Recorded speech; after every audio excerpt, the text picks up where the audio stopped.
শবে বরাতে মানুষ মসজিদে বেশি আসে কেন?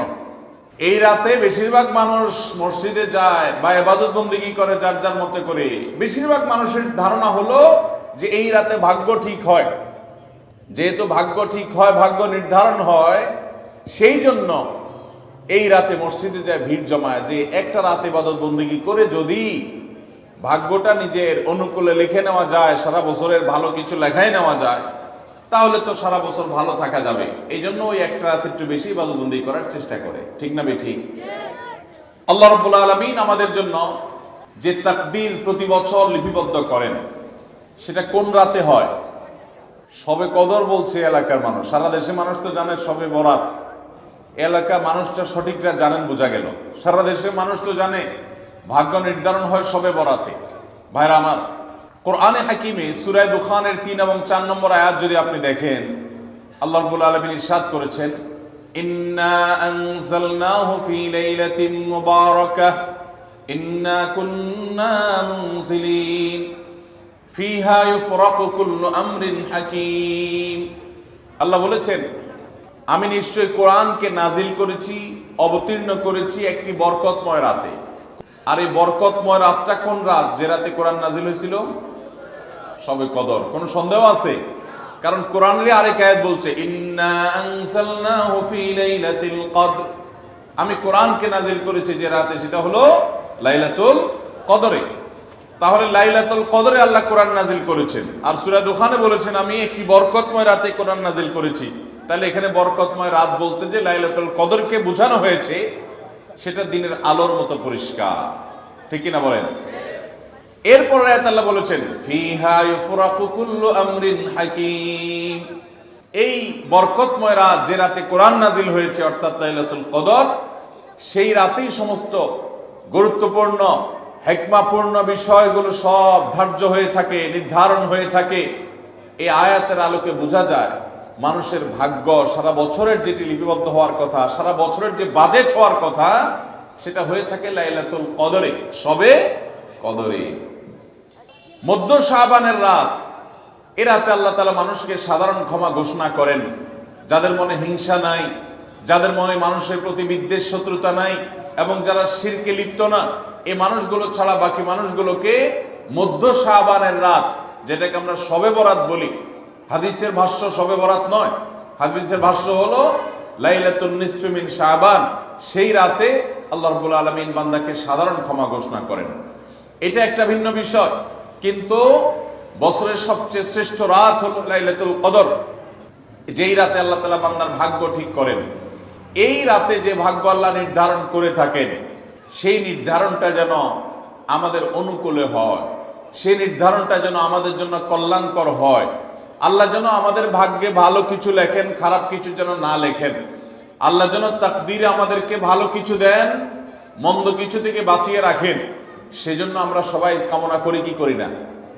শুধু করি তা না, শবে বরাতে যত মানুষ মসজিদে আসে আমাদের দেশে, সারা বছরের অন্য কোনো রাত, দিন, অন্য কোনো সময় এত মানুষ মসজিদে আসে।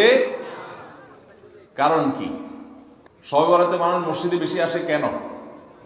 কি কারণে আসে বলেন দেখি? একজনকে সিন্নি খাওয়ার জন্য না, সিন্নি তো অন্যদিনও দেয়। এই রাতে বেশিরভাগ মানুষ মসজিদে যায় বা ইবাদত বন্দেগী করে যার যার মতে করে।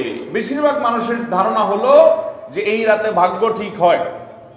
যেহেতু ভাগ্য ঠিক হয়, ভাগ্য নির্ধারণ হয়, সেই জন্য এই রাতে মসজিদে যায়, ভিড় জমায় যে একটা রাতে ইবাদত বন্দেগী করে যদি ভাগ্যটা নিজের অনুকূলে লিখে নেওয়া যায়, সারা বছরের ভালো কিছু লেখাই নেওয়া যায়, তাহলে তো সারা বছর ভালো থাকা যাবে। এই জন্য ওই একটা রাত একটু বেশি ইবাদত বন্দেগী করার চেষ্টা করে। ঠিক না বেঠিক?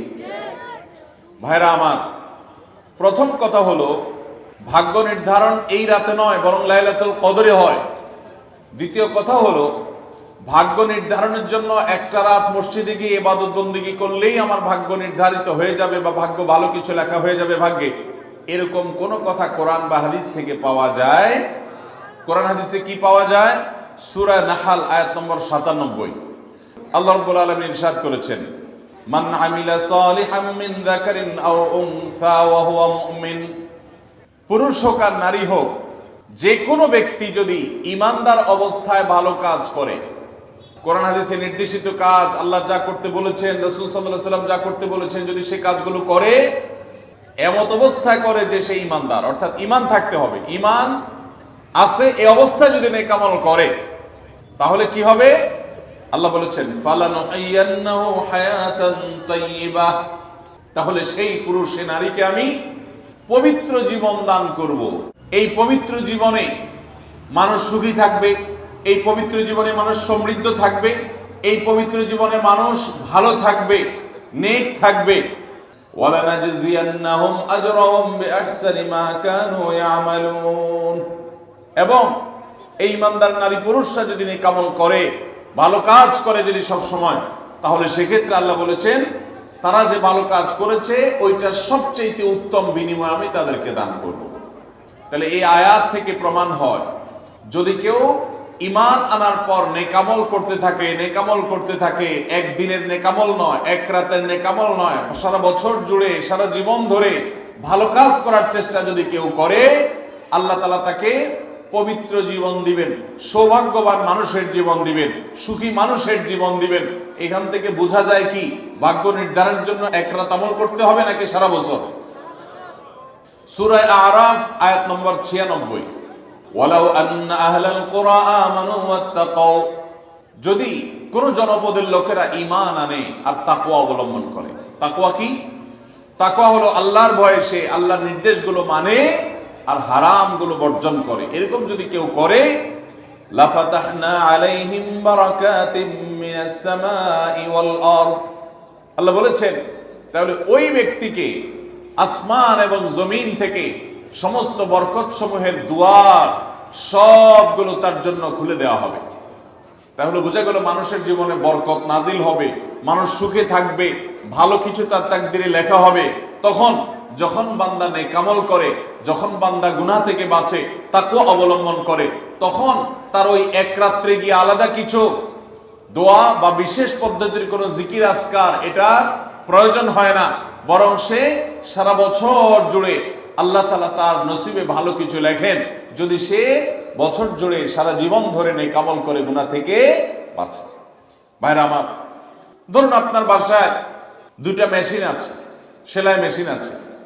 আপনার যেই মেশিনটা ভালো, এটা দিয়ে আপনার কাজ হয়, প্রোডাকশন হয়, ওই মেশিনটাকে তেল মোবিল আপনি ঠিক মতো দিবেন কি দিবেন না?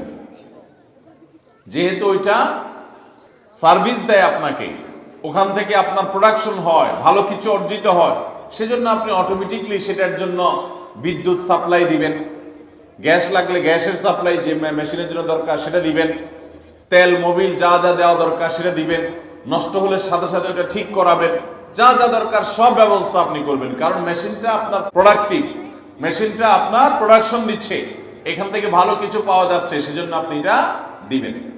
আরেকটা মেশিন যদি হয় যে মেশিন থেকে আপনার কোনো সার্ভিস আপনি পান না, প্রোডাকশন দেয় না, মেশিনটা নষ্ট হয়ে অকেজো হয়ে পড়ে আছে, তাহলে ওই মেশিনে কি আপনি বিদ্যুৎ সাপ্লাই দিবেন? ওখানে কি আপনি অন্য যা দরকার আছে তেল মোবিল নিয়মিত দেওয়া, এগুলো কি আপনি করবেন? করবেন না।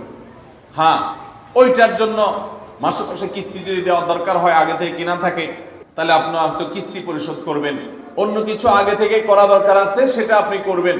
আল্লাহ রাব্বুল আলামিন ঠিক একইভাবে তার যে বান্দারা তার অনুগত থাকে, তাকওয়া অবলম্বন করে, হারাম থেকে বাঁচে, গুনাহ থেকে বাঁচে, ফরজ কাজগুলো করে, আল্লাহ তাআলা তার সেই বান্দাদের জন্য ভালো কিছু তাদের তাকদীরে লিপিবদ্ধ করেন, তাদের জন্য নসিবে ভালো কিছু রাখেন, তাদেরকে সুখের জীবন দান করেন, সৌভাগ্য দান করেন, আল্লাহ তাআলা প্রকৃত প্রশান্তি মনের সেটা দান করেন।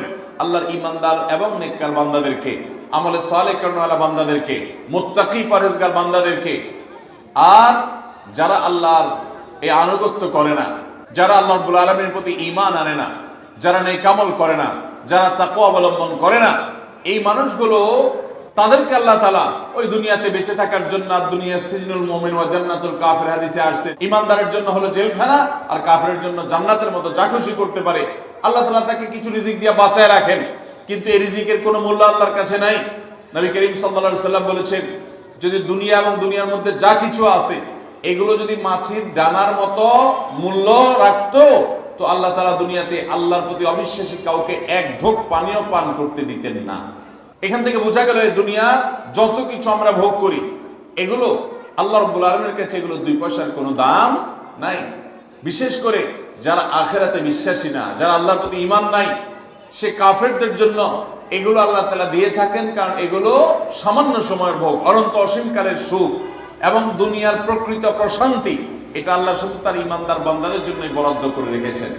তো এই আয়াত থেকে, হাদিস থেকে বোঝা যায় যে ঈমানদাররা যখন নেক আমল করবে তাদের জন্য আল্লাহ তাআলা নসিবে ভালো কিছু দিবেন, তাদের জন্য আল্লাহ তাআলা তাদের ভাগ্যে ভালো কিছু দিবেন, তাদের ভাগ্য সুপ্রসন্ন হবে। আর যদি কেউ বদামল হয় তাহলে আল্লাহ রাব্বুল আলামিন তার জন্য প্রকৃত প্রশান্তি, আসল সুখের ঠিকানা সেটা আল্লাহ তাআলা তাদেরকে কখনো দিবেন না। অতএব আমরা যদি চাই আমাদের ভাগ্যে ভালো কিছু লেখা হোক, তাহলে প্রথম কাজ করতে হবে আমাদেরকে নেক আমল করতে হবে। ঈমান আনার পর কি করতে হবে? নেক আমল করতে হবে। আল্লাহ আমাদের সবাইকে সে তৌফিক দান করুন। আমরা যদি ঈমান আনার পর নেক আমল করি, ভালো কাজে লিপ্ত হই, তাকওয়া চর্চা করি, তাহলে আল্লাহ রাব্বুল আলামিন আমাদের ভাগ্যে ভালো কিছু রাখবেন। এই ব্যাপারে একজন ঈমানদারের ঈমান মজবুত থাকতে হবে। আরেকটা উপমা নেই আমরা। ধরুন একজন জনপ্রতিনিধি, ওনার যারা প্রচার প্রচারণা করে, ওনার পক্ষে যারা মানুষের কাছ থেকে ভোট কালেকশন করে, সংগ্রহ করে, এই জনপ্রতিনিধির কাছে যদি কোনো রিলিফের মাল আসে, সরকারি চাল ডাল ইত্যাদি এসব যদি আসে, তিনি তার এলাকার মানুষদেরকে, ভোটারদেরকে, জনগণ তাদেরকে তিনি যারা অভাবী, যারা এটার হকদার তাদেরকে দিবেন, এটা তার দায়িত্ব কর্তব্য থাকে। যদি তার কোনো আগে থেকে তার দলের কোনো কর্মী থাকে, নির্বাচনের সময় তার অনুগত কোনো মানুষ থাকে যে তার পক্ষে কাজ করছে অনেক বেশি, তো এই লোকটার যদি রিলিফের দরকার হয়, সে কি ওই চেয়ারম্যান সাহেবের কাছে আর জনপ্রতিনিধির কাছে ধর্ণা দিয়ে আলাদা পিছনে লাইন ধরে ঘুরতে হবে? তার অটোমেটিক তাকে দেয়া হবে, কারণ সে আগে থেকেই তার লোক। অতএব অন্য 10 জন যদি পায়, এই লোক বরং তারও আগে পাবে। ঠিক একইভাবে যে সারা বছর জুড়ে নেক আমল করে, তাকওয়া অবলম্বন করে, গুনাহ থেকে বাঁচে, আল্লাহর আনুগত্য করে, আল্লাহর আদেশ নিষেধগুলো মেনে চলে, 5 ওয়াক্ত নামাজ পড়ে, হালাল হারাম বাজ বিচার করে চলে, আল্লাহর ভয় অন্তরে লালন করে, ওই আল্লাহর বান্দাকে আল্লাহ যখন ভাগ্য লিপিবদ্ধ করবেন, আল্লাহ যখন বাজেট ঘোষণা করবেন, তখন আল্লাহ তাআলা তার সেই ঈমানদার, সেই মুত্তাকি বান্দার জন্য বাজেট রাখবেন ভালো, এটা তো বলার অপেক্ষা রাখে। অতএব ভাগ্য সুপ্রসন্ন হওয়ার জন্য, ভাগ্যে ভালো কিছু লেখা হওয়ার জন্য এক রাতের ইবাদত নয়। এই সমস্ত আয়াত, হাদিস, উপমা থেকে আমরা বোঝাবার চেষ্টা করছি যে আমাদেরকে করতে হবে সারা বছর জুড়ে ভালো কাজের চর্চা, নেক আমলের চর্চা। তাহলে আমরা নেক আমলের মাধ্যমে আল্লাহ রাব্বুল আলামিনের কাছ থেকে ভালো কিছুর ফয়সালা পাবো ইনশাআল্লাহ। মোহতারাম হাজরিন, আমরা অনেকে দোয়ার জন্য অনেক অস্থির হই, পেরেশান হই যে অমুক হুজুর যেন আমার জন্য একটু দোয়া করে দেন, ইমাম সাহেব আমার জন্য একটু দোয়া করে দেন। বড় কোনো আলেম পাইলে আমরা দোয়ার জন্য অনেক চেষ্টা করি যে ভাই আপনি একটু আমার জন্য দোয়া করে দেন। এটা ভালো, এটা খারাপ কিছু না। আমরা যারা এক রাতে আমল ইবাদত করে আমাদের ভাগ্যের ভালো কিছু লেখানোর জন্য চেষ্টা করি, আমি সেই ভাইদেরকে বলতে চাই, সারা দুনিয়ার সমস্ত ভালো মানুষ, সকল নেক মানুষ, এমনকি মক্কা মদিনার ইমাম সাহেবরা, হারামাইনের ইমাম খতিবগণ, সারা দুনিয়ার সকল আল্লাহওয়ালা, নেককার এবং ভালো মানুষ যারা আছেন, আব্দুস সালেহ যারা আছেন, আল্লাহর ওলি যারা আছেন, তাদের সবার দোয়া আমরা পাইতে চাই। একটা সহজ উপায় আছে, সেটা কি? এই এতক্ষণ যেটা বললাম, অর্থাৎ আপনি যদি নিজেকে ভালো মানুষ হিসাবে গড়ে তোলার জন্য চেষ্টা করেন, আপনি 5 ওয়াক্ত নামাজ পড়বেন, আল্লাহর হুকুম মতো চলবেন, আপনি হারাম থেকে বাঁচার জন্য সংগ্রাম যুদ্ধ চালাবেন, আপনি হক হালালি চলার চেষ্টা করবেন, আপনি তাকওয়ার উপরে চলার চেষ্টা করবেন। যদি আপনি এটা করেন, তাহলে অটোমেটিকলি সারা দুনিয়ার সমস্ত নেককার মানুষদের দোয়া একবার না, বারবার বারবার, হাজার হাজার লক্ষ লক্ষ বার আপনি পেতে থাকবেন। কিভাবে? আমরা নামাজের মধ্যে আত্তাহিয়াতু পড়ি কি পড়ি না? এই আত্তাহিয়াতুর মধ্যে একটা কথা আছে, আসসালামু আলাইনা ওয়া আলা ইবাদিল্লাহিস সালিহিন। এর অর্থ কি?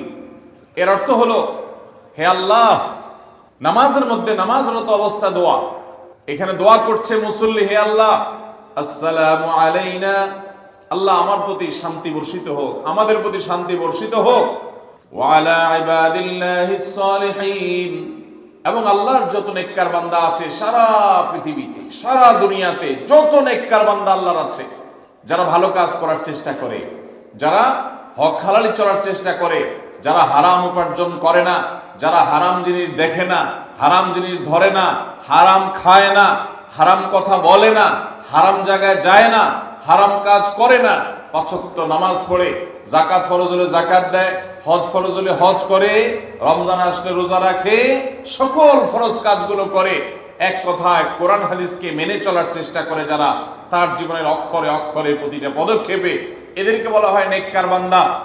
নামাজে আত্মাহতে প্রত্যেকটা মুসল্লি সারা পৃথিবীর সমস্ত প্রান্ত থেকে আল্লাহর কাছে দোয়া করে, আসসালামু আলাইনা ওয়া আলা ইবাদিল্লাহিস সালিহিন, আল্লাহ আমাদের প্রতি তো শান্তি বর্ষিত করবেনই, সেই সাথে আপনার নেককার বান্দা যারা আছেন, যা সারা দুনিয়াতে, এই সকল নেককার বান্দাদের প্রতি আপনি শান্তি বর্ষিত করেন। এই দোয়া প্রত্যেকটা মানুষ নামাজের মধ্যে করে কি করে না? তাহলে আপনি যদি নিজেকে নেককার বান্দা হিসাবে শামিল করতে পারেন, আপনি যদি নিজেকে আল্লাহর হুকুম এবং আল্লাহর আনুগত্য করানোওয়ালা মানুষ হিসাবে গড়ে তুলতে পারেন, তাহলে অটোমেটিকলি আপনি সারা দুনিয়ার সমস্ত নেককার মানুষদের দোয়া পেয়ে যাবেন। আল্লাহ আমাদের সবাইকে সে তৌফিক দান করুন। ভাইরা আমার, নেককারদের জন্য অটোমেটিকলি দোয়া হয়। শুধুমাত্র আল্লাহর নেককার বান্দা মানুষরা না, ফেরেশতারা দোয়া করে। আল্লাহর সকল নেককার মানুষদের দোয়া আমরা অটোমেটিক পাবো। তাহলে আমাদের ভাগ্যে যেন ভালো কিছু লেখা হয়, তার জন্য আমাদের যে আমলটা করতে হবে তা হলো আমলে সালেহ। সারা বছর জুড়ে, সারা জীবন জুড়ে আমাদেরকে খুঁটে খুঁটে খুঁটে কোনটা কোনটা ভালো কাজ সেগুলো করার চেষ্টা করতে হবে, কোনটা কোনটা খারাপ কাজ, গুনাহের কাজ, সেগুলো থেকে বাঁচার চেষ্টা করতে হবে। তাহলে আমাদের ভাগ্যে ভালো কিছু লেখা হবে ইনশাআল্লাহ।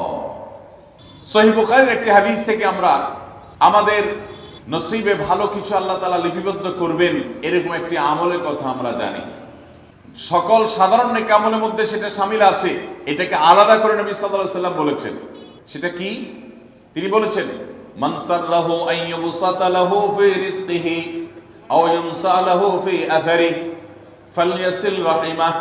মান সাররাহা লাহু আন ইউবসাতা লাহু ফি রিজকিহি আও ইউনসা লাহু ফি আথারিহি, যে ব্যক্তি চায় তার রিজিককে প্রশস্ত করে দেওয়া হোক, তার রিজিকে বারাকা দেওয়া হোক এবং তার হায়াত বৃদ্ধি করে দেওয়া হোক, এটা যে চায়, ফালইয়াসিল রাহিমাহ, সেই জন্য তার রক্ত সম্পর্কীয় আত্মীয়দের সাথে সুসম্পর্ক বজায় রাখে, সেই জন্য তার রক্ত সম্পর্কীয় আত্মীয়দের সাথে সম্পর্ক সবসময় জুড়ে রাখে, সম্পর্ক যেন ভালো রাখে, তাদের সাথে সম্পর্ক যেন ছিন্ন না করে। তাহলে সেক্ষেত্রে তার হায়াত এবং তার রিজিকের মধ্যে বরকত দেওয়া হবে, কল্যাণ দেওয়া হবে, লিপিবদ্ধ করা হবে, এই ফয়সালা তার জন্য করা হবে। এই হাদিস থেকে বোঝা যায় যে আমাদের হায়াত, আমাদের রিজিকের মধ্যে বরকত হবে, কল্যাণ হবে, ভাগ্যে নসিবে ভালো কিছু আল্লাহ তাআলা দিবেন যদি আমরা রক্ত সম্পর্কীয় আত্মীয়দের সাথে সুসম্পর্ক বজায় রাখি। আজকাল আমাদের সমাজে অনেক মানুষ আছেন যে নামাজ রোজা করেন, ওয়াজ মাহফিলে যান, কোরআন তেলাওয়াত করেন, জিকির আজকার তাসবিহ তেলাওয়াত করেন, কিন্তু নিজের রক্ত সম্পর্কে আত্মীয়দের সাথে সম্পর্ক ভালো নাই। আছে না নাই? আপনার আত্মীয় যদি নিজে থেকে সম্পর্ক ছিন্ন করে চলে যায় তাহলে তো আর আপনার দোষ নাই, কিন্তু আপনি নিজে থেকে কখনো আপনার রক্তের যে আত্মীয়, যাদের সাথে রক্তের সম্পর্ক আছে, এরকম কারোর সাথে সম্পর্ক ছিন্ন করতে পারবেন না। এটা হারাম। নবী করিম সাল্লাল্লাহু আলাইহি ওয়াসাল্লাম বলেছেন, যে ব্যক্তি আত্মীয়তার সম্পর্ককে রক্ষা করবে আল্লাহ তাআলা তাকে রক্ষা করবেন, যে আত্মীয়তার সম্পর্ক ছিন্ন করবে, তাকে ত্যাগ করবে, আল্লাহ তাআলা ওই ব্যক্তিকে ছিন্ন করবেন। এই জন্য আত্মীয়তার সম্পর্ক রক্ষা করা এটা আমাদের ভাগ্য সুপ্রসন্ন হওয়ার অন্যতম মাধ্যম। আত্মীয়তার সম্পর্ক রক্ষা করা বলতে কাদের সাথে সম্পর্ক বজায় রাখতে হবে? যাদের সাথে রক্তের সম্পর্ক আছে আপনার। তারা কারা? আপনার শরীরে আপনার বাবার রক্ত আছে, রক্ত সম্পর্কীয় আত্মীয়। আপনার বাবার সাথে আপনার ব্লাডের কানেকশন আছে, আপনার মায়ের সাথে আপনার ব্লাডের কানেকশন আছে, এবং মায়ের সাথে ব্লাডের কানেকশন থাকার কারণে মায়ের দিককার আত্মীয় আপনার মামা, আপনার খালা, আপনার নানা নানি, তারা হলো আপনার রক্ত সম্পর্কীয় আত্মীয়। ঠিক একইভাবে আপনার বাবার দিককার রক্ত সম্পর্কে আত্মীয় হলেন আপনার দাদা দাদি, আপনার চাচা, আপনার ফুফু, এবং চাচাতো ভাই বোন ফুফু, যিনি তার রক্ত আপনার বাবার রক্ত এক, সেজন্য তারা রক্তের আত্মীয়। ভাই বোন তো আছেই, তো এই রক্তের আত্মীয়দের সাথে অনেকে সম্পর্ক বজায় রাখে না, কোনো কারণে সম্পর্ক ছিন্ন করে ফেলে, এটা হারাম। আমরা দুনিয়াতে অনেক বন্ধু বান্ধবের সাথে সম্পর্ক ভালো রাখি, অনেক দোস্তের সাথে সম্পর্ক ভালো রাখি, অথচ আমাদের এই রক্ত সম্পর্কে আত্মীয়গুলোর সাথে সম্পর্ক ভালো রাখা হয় না। মোহতারাম হাজিরিন, আমাদের নসিবে আল্লাহ ভালো কিছু দেখ, আমরা সবাই চাই কি চাই না? তাহলে শবে বরাতে রাতভর আপনি দোয়া জিকির আজকার করলেন, কান্নাকাটি করলেন, আর মিলাদ মাহফিল করলেন, আশা করলেন আপনার ভাগ্যে ভালো কিছু লেখা হবে। আপনার ভাগ্যে ভালো কিছু লেখা হবে না যদি আপনি আপনার রক্ত সম্পর্কে আত্মীয়র সাথে সম্পর্ক ছিন্ন করে বসে থাকেন। কারণ আপনার জীবনে, আপনার রুজিতে, আপনার ইনকামে, উপার্জনে বরকত হওয়ার পূর্ব শর্ত হলো আপনার এই রক্ত সম্পর্কে আত্মীয় স্বজনের সাথে সুসম্পর্ক বজায় রাখা। হ্যাঁ, তারা যদি সুসম্পর্ক বজায় রাখতে গেলে আপনার ক্ষতি করে, আপনাকে বিপদে ফেলে, তাহলে আপনি নিজেকে বাঁচাতে পারেন, আত্মরক্ষার জন্য আপনি দূরত্ব বজায় রাখতে পারেন। কিন্তু তাই বলে তাদের সাথে আপনি সম্পর্ক নষ্ট করে থাকবেন, তাদেরকে ভুলে থাকবেন বা তাদের সাথে সম্পর্ক রাখবেন না, এটা কিন্তু জায়েজ হতে পারে না। ইংল্যান্ডের একটা ইউনিভার্সিটির একটা জরিপের কথা অনলাইনে আমি একবার দেখেছিলাম, যে একটা নামকরা বিশ্ববিদ্যালয়, তারা বিশ্ববিদ্যালয়ের ছাত্রদের মধ্যে একটা সার্ভে তারা চালিয়েছিলেন। তারা দেখতে চেয়েছেন যে ছাত্রদের মধ্যে কারা বেশি হায়াত পায় আর কারা কম পায়। যারা বেশি হায়াত পায় তাদের মধ্যে বৈশিষ্ট্য কি আছে, যারা কম পায় তাদের মধ্যে কোন বৈশিষ্ট্যের অভাব আছে। তো এটা নিয়ে দীর্ঘ অনেক বছরের একটা জরিপ তারা চালিয়েছেন, একটা নিরীক্ষা তারা চালিয়েছেন। সেই নিরীক্ষায় দেখা গেল যে যেই ছাত্ররা দীর্ঘদিন পর্যন্ত হায়াত পেয়েছেন এবং তারা অনেক দিন দুনিয়াতে বেঁচেছেন, তাদের বেশিরভাগই দেখা গেছে, সবাই না, বেশিরভাগই দেখা গেছে যে তারা সাধারণত তাদের পারিবারিক এবং আত্মীয় স্বজন, বন্ধু বান্ধব, অন্যদের সাথে হাসি খুশি, অর্থাৎ মানুষের সাথে সম্পর্ক বজায় রাখছে। আর যারা সম্পর্ক বজায় রাখে নাই, এই মানুষগুলো তাদের তুলনামূলকভাবে প্রথম গ্রুপের চাইতে তারা অনেক আগে দুনিয়া থেকে চলে গেছে, অনেক আগে তারা মারা গেছে। এটা প্রত্যেকটা ব্যক্তির ক্ষেত্রে আলাদা আলাদা করে খাটানো যাবে না, এটা একটা টোটাল জরিপের ফসল। তো এই জরিপ প্রমাণ করে নবী করিম সাল্লাল্লাহু আলাইহি ওয়াসাল্লাম যে বলেছেন, যারা রক্ত সম্পর্কের আত্মীয়গুলোর সাথে সুসম্পর্ক বজায় রাখে তাদের হায়াতে এবং রিজিকে বরকত দেওয়া হয়। এই জরিপের রিপোর্টও সেটা সত্যতাকে প্রমাণ করে। আল্লাহ তাআলা আমাদের সবাইকে আমাদের আত্মীয় স্বজনের সাথে সুসম্পর্ক বজায় রাখার তৌফিক দান করুন। তাহলে আমাদের ভাগ্যে যেন ভালো কিছু লেখা হয়, ভাগ্য যেন সুপ্রসন্ন হয়, সেজন্য আমরা দ্বিতীয় আমলও পেয়ে গেলাম। নাম্বার 3, বান্দার ভাগ্য এবং নসিবে ভালো কিছু যেন হয়। মন্দ কোনো কিছু যদি আল্লাহ না করুন কারণ নসিবে লেখা থাকে, সেটা যেন দূর হয়, সেটা যেন তার ক্ষতি না করে, এবং আল্লাহ রাব্বুল আলামিন যেন সেই ফয়সালা বান্দার উপরে কার্যকর না করে। সেজন্য তৃতীয় আমল হলো দোয়া। কারণ লা ইয়ারুদ্দু তাকদীর ইল্লা দুআ। তিরমিজিতে একই হাদিসে আসছে, ভাষ্য ভিন্ন, লা ইয়ারুদ্দু কাযা ইল্লা আদ-দুআ। বান্দার তাকদীর, বান্দার ভাগ্য, এটা কোনো কিছু পরিবর্তন করতে পারে না। অন্য এক হাদিসে আসছে, আল্লাহ যা ফয়সালা করেন সেটা আর পরিবর্তন করেন না। তবে এই হাদিস থেকে একটা এক্সেপশন পাওয়া যায়, সেটা হলো যদি কেউ আল্লাহ তাআলার কাছে কায়মন বাক্যে দোয়া করতে পারে, দোয়ার হক আদায় করে যদি দোয়া করতে পারে, তাহলে এই দোয়া আল্লাহ রাব্বুল আলামিনের তাকদীরকে পর্যন্ত তার জন্য পরিবর্তন করে দেওয়া হয় দোয়ার মাধ্যমে। আল্লাহ তাআলা আমাদেরকে সবাইকে সেভাবে দোয়া করার তৌফিক দান করুন। আমরা চেষ্টা করব তো ইনশাআল্লাহ। তাহলে তৃতীয় আমল আমরা পেয়ে গেলাম, সেটা হলো দোয়া। আল্লাহ তাআলার কাছে যদি কেউ চোখের পানি ফেলে দোয়া করে, আল্লাহ আপনি আমার নসিবে যদি খারাপ কিছু লেখাও থাকে সেটা থেকে আপনি আমাকে উদ্ধার করেন।